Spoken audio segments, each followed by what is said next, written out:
প্রবাসীর স্বর্ণ ছিনতাইকালে আটক পুলিশের এসআই। চট্টগ্রামে এক প্রবাসীর স্বর্ণ ছিনিয়ে নিয়ে পালিয়ে যাওয়ার সময় আমিনুল ইসলাম নামে পুলিশের এক সাব ইন্সপেক্টরকে ধাওয়া দিয়ে আটক করে পুলিশে দিয়েছে স্থানীয় জনতা।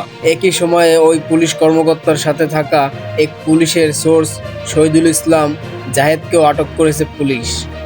রোববার 18 মে বিকেলে আখতারুজ্জামান ফ্লাইওভার থেকে তাদের আটক করা হয়েছে।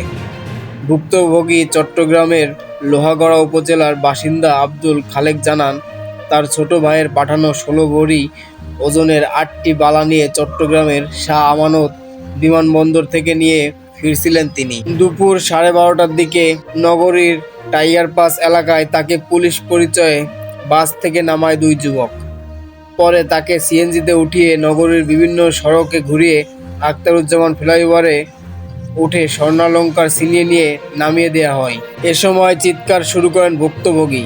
ওই রাস্তা দিয়ে যাওয়া সাধারণ মানুষেরা দুই ছিনতাইকারীকে ধাওয়া দিয়ে আটক করে। এ সময় পাশ দিয়ে যাচ্ছিল পাঁচলাইশ থানার পুলিশের একটি টহল দল দুই ছিনতাইকারীর মধ্যে একজন খুলশী থানার এসআই আমিনুল ইসলাম বলে নিশ্চিত হয়। এ ঘটনায় মামলা প্রক্রিয়াধীন রয়েছে বলে জানা গেছে।